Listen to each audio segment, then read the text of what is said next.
Welcome back. 7:23. Will the House actually elect a new speaker today? House Republicans moving forward with a new candidate. Joining us this morning is former chairman of the Illinois Republican Party, Pat Brady, to talk about the mounting frustration on Capitol Hill. Good morning, Pat. Always good to see you. Good morning. I was joking with him. Have you been enjoying watching this?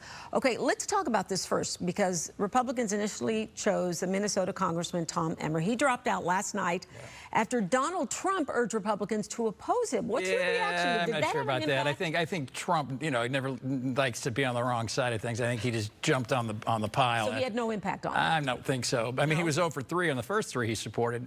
Okay. I think when he saw the way this one was going, he jumped in and said, "Oh, I don't like him." I don't believe he had anything to do with it. That being said, they do have a new guy now, Congressman Johnson. So let's talk about that. So Mike Johnson, the next nominee, tell us what you know about him. What are his choices? Good guy. He started out as a more moderate Republican, but kind of jumped onto the Trump bandwagon.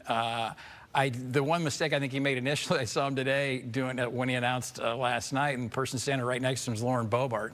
I mean, that's not a good image for somebody that you want to be speaker, to be a unifying voice. But the reality is, for the Republicans, in spite, I'm not one that thinks all this nonsense matters to voters. Or you and I are going to be talking 6 months about, remember all this process. But what will matter is, now we've gone through probably the top 3 fundraisers for Republicans. Nancy Pelosi was so effective for Democrats because she could raise money. So is Kevin McCarthy. Kevin McCarthy was a prolific fundraiser. As we go down the list, does Mike Johnson have those kind of contacts and relationships that McCarthy built for decades? I met him in his first term when he was doing a fundraiser here. So the big loss for Republicans is more institutional, the ability to get their candidates elected because they need money. And I think that's the overall big loss. But I'm not even confident on today. You think he's 25, 30 votes? No, I'm not sure. He's probably 20 votes short. What might happen is either they go back to the temporary speaker, Patrick McHenry, whom everyone likes, or there's a solution that they work out something with the Democrats and bring some votes over and get this over with. But that would be a kind of a coalition government. Okay, and that was my next question, was the temporary speaker. How long can you have a temporary speaker and be effective?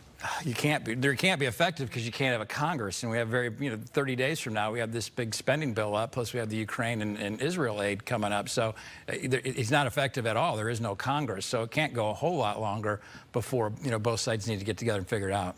Okay, so time seems to be running out when it comes to any decision being made. What do you see as a worst case scenario and a best case scenario in this? Well, best case scenario is they elect Congressman Johnson today. Worst case scenario, it drags on for 4 weeks and Republicans end up having to cut a deal with Democrats to get it done, which would mean more of a power sharing arrangement. And the whole reason you run these campaigns and raise the money and ask donors for money is to win the majority so you can control the agenda. But when you behave like children, like they've done in the last 3 weeks, you just don't get things done. You're not successful. Pat Brady, thank you as always. We'll wait and see. Let's head over to Mike right now to get a look at the forecast. Mike.